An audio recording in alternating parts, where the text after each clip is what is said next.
Hello, welcome back to Live Love Risa, a DIY channel. Today, I'm going to be making myself a dress.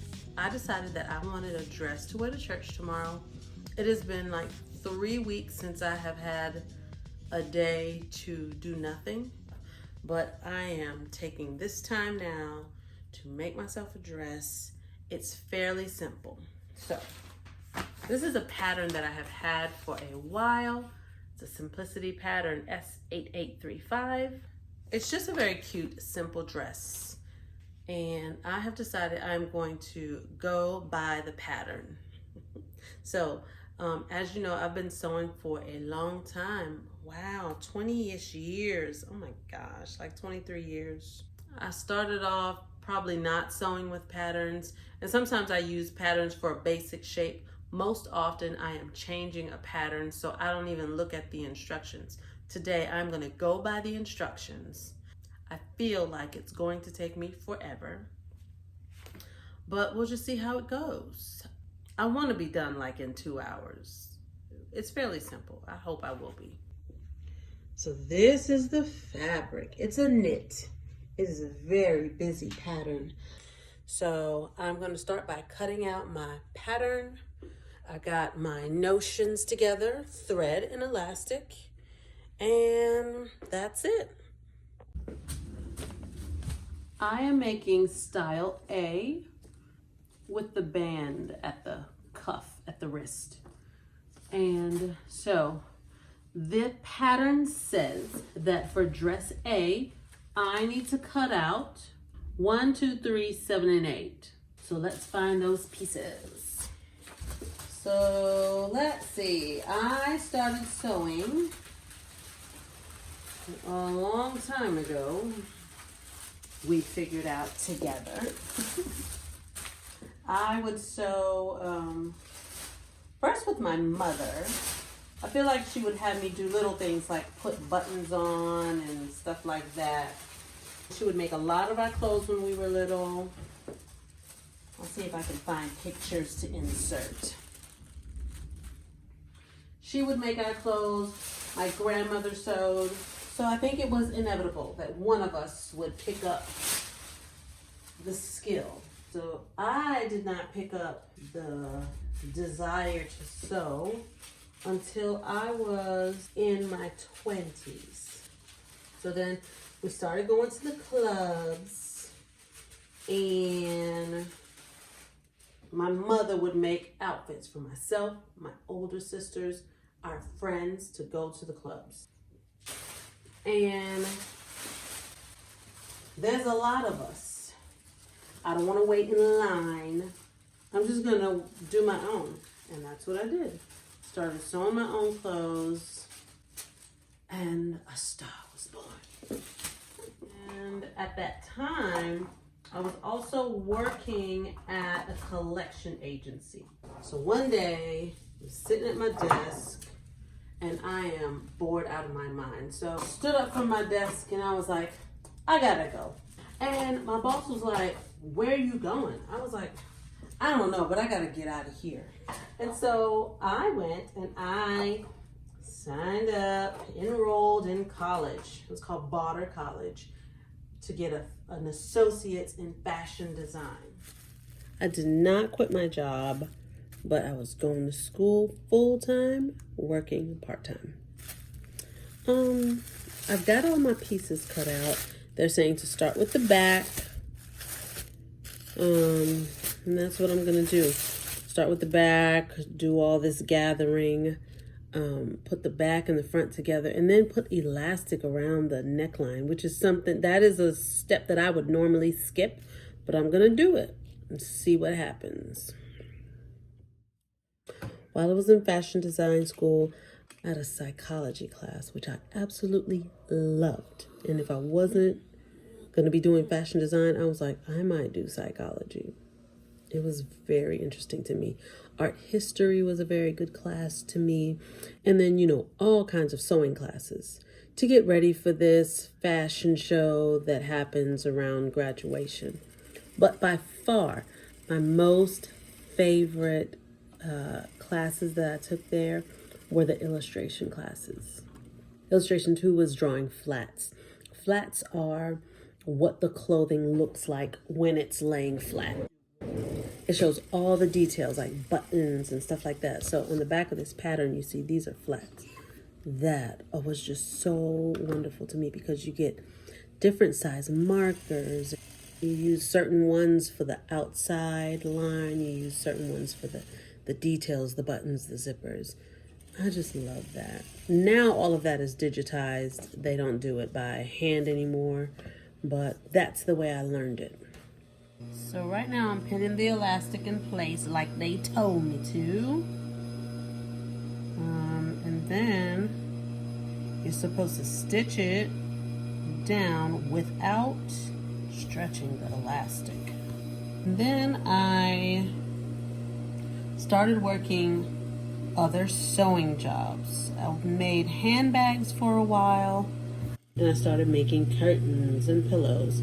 During that time, then I was working at Dillard's because there weren't a whole lot of fashion design jobs here in Atlanta. And everyone thinks they're going to graduate and then they're going to start their own clothing line, you know? There was one person from my class that actually got a job designing for a big name, and I can't remember the name. It might have been Kenneth Cole or Marc Jacobs. I don't know.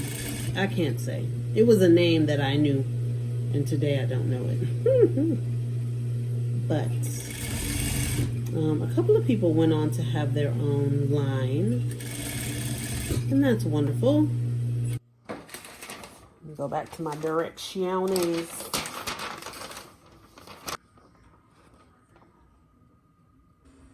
I was really confused for a minute there, so this is something that I normally wouldn't do. Gotta go back to the pattern. Number 5 and number 6 I need, which they did not tell me to cut that on the instructions. In the beginning, they didn't say cut 5 and 6, but I had to go back and find 5 and 6. You know, those jobs were not as steady as one would like a job to be. So when they didn't have work, I didn't work. So I did other things. I did fashion shows like for fun. The strangest thing I ever had to sew was someone gave my number to an Omega, a Q, you know, and he was going to some kind of party. I feel like it was a Halloween party, and he wanted to go as a wrestler. So what I made for him was a mask, like a luchador mask, gold, with the purple like outline for the eyes and the mouth, and some gold draws. And, you know, I didn't think he was going to try them on, but he did. He tried them on right there in my little sewing room. Big, grown black man in some skimpy gold underwear. Oh, and he was a loud, animated person too. It was just ridiculous. But yes, I'm doing the same thing to the back that I did to the front.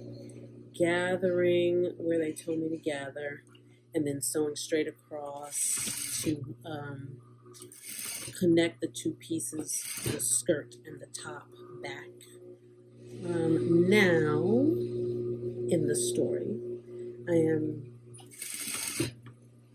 with Corey. We're happy. We're going to get married. I made my wedding dress with the help of my mother. We made all of the bridesmaids' dresses. Then I got pregnant with Judah, and I was at home. I thought I was just gonna, be a housewife, and that's it. And a couple years in, I was like, I am not happy. Yeah, there were so many times I would go to bed thinking, and I would say to Corey, like, I just feel like I have so much that I need to do, or Um, Creatively, I just feel like I'm not, I don't know, like I just need something. I need an outlet, is what I was trying to say, but I didn't have the words at the time. So then I just got back into sewing. And I would make stuff to wear to church, which drew attention. Let me tell you about church women, okay? They want to look good. So then those were my clients for many, many years. Even still, I'll get a call to make a special garment of some kind for dancing or just to wear or whatever. And I struggled with that for a long time, especially like being a part of a ministry that really was focused on your purpose. Well, at the time, I thought, in the grand scheme of things, it's a dress. It has nothing to do with your salvation, it has nothing to do with your healing, but does it? I guess my thinking was it's just the outside, and we really shouldn't be focused on that. And sometimes, for certain people, they need to move away from that, focusing on what's on the outside, fixing up and being all, well put together, and then a mess on the inside. So I had convinced myself that, well, that couldn't be my purpose because there are more important things.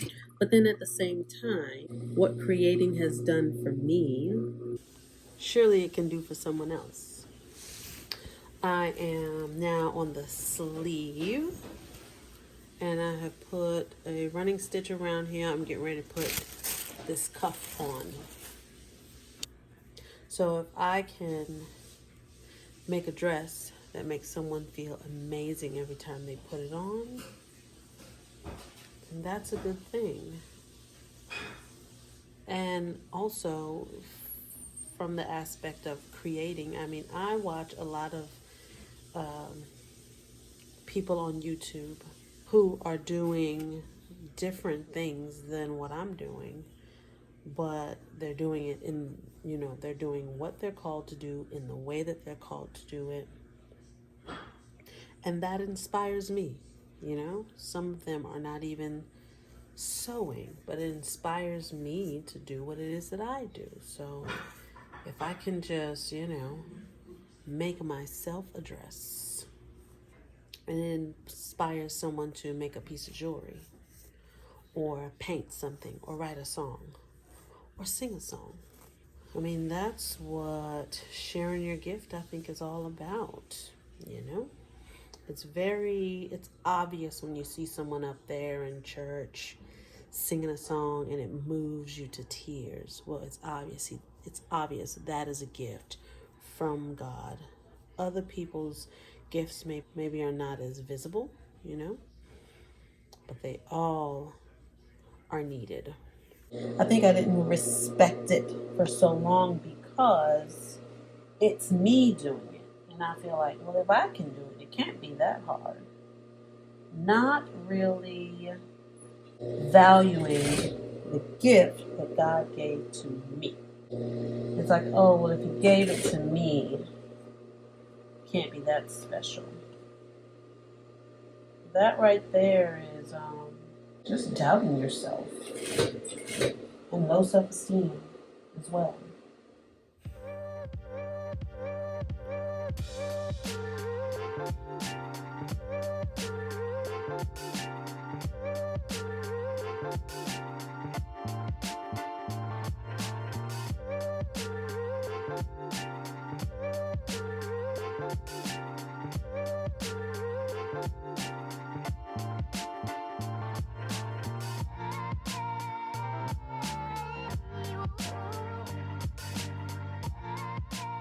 Okay, so first, let's talk about what I learned from making this dress and following all of the instructions. It took me a very long time, like 4 hours, I think. But also that was me moving the camera around. The elastic in the neckline Does give it some stability right here. Normally I would just turn it twice, hem it, or turn it once, hem it, and that's it. But I like it. I like that it just gives it a little more weight right here. If I made this dress again, I would go with a medium because I did end up taking in underneath the arm to kind of bring the waist in a little bit. Ended up taking in the back because it was just puffy back there. I don't think I would need to use the guide for the elastic because the elastic ended up being too long and I still had to cut off about an inch or two. And what else? I like it. And I would make this dress again. And, you know, I feel like my story is connected to your story connected to someone else. It's just the way of the world. And don't be afraid to look to those who have done it before you because you might learn something. You don't have to do this all by yourself. You're not in this alone. Believe in whatever gift it is that you have been given. And trust in the one who gave it to you to lead you and guide you in how to use that gift. My sewing story, which started, you know, generations before me, but has been passed down, has led me here. I don't know what is next. I'm just here right now, making clothes for myself and sharing the process with you. Do whatever you do it well. And I think that's it. Thank you so much for watching. I will see you guys next Monday. Bye.